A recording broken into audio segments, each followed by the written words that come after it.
I'm Professor Alex Duffy. I used to be the head of art history at the University of Pretoria. Always been very interested in old motor cars.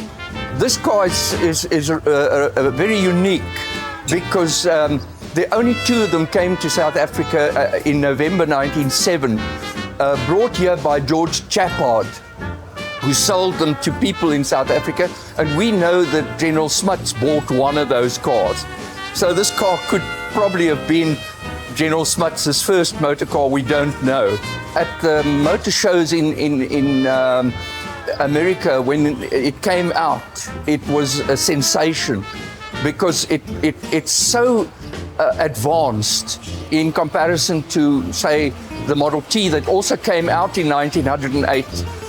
This car has overhead valves, it has a force feed oil pump, it has a water pump, it has a torque tube drive.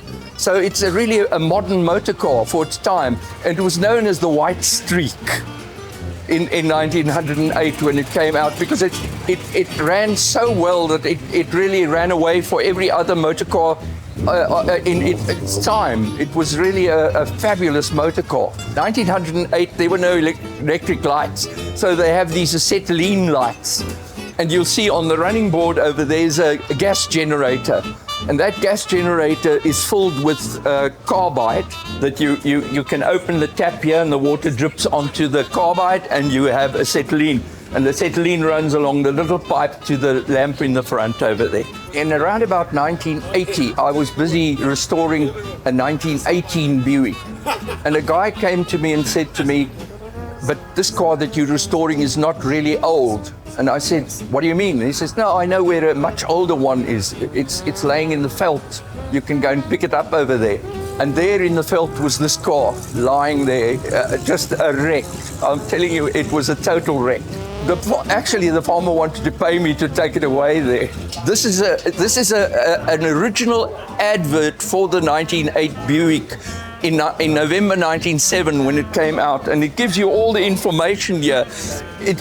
What's very interesting, it says that the price was $1,050 for the car, brand new.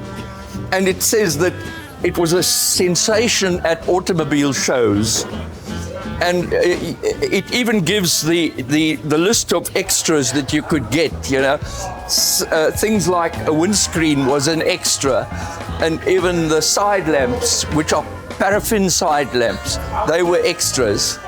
And then you could have a fire extinguisher, and you could have a pump to pump the wheels. This is the original pump. This is the unique part about this little car, is this magnificent engine that it had. A 4-cylinder, about 3 liters, a 3-liter engine. And to start the engine is quite a thing. It doesn't have a starter, it has a crank at the front over there, so you have to crank it. This is the hooter, yes. This is it. You press it over there. And then if you come around here, you will see, like a Model T Ford, it has 3 pedals. There is no accelerator. So it has 3 pedals, and the one right on the other side is a reverse, because it has a planetary system gearbox. So the gearbox works with belts. Nobody can steal this car because nobody can drive it. These cars had a single seat at the back, and it was called the mother-in-law seat. So the mother-in-law sat over here. There are no parts available for this car. You can't get them anywhere. Even in America, you struggle to get parts for an early car like this. So everything is handmade.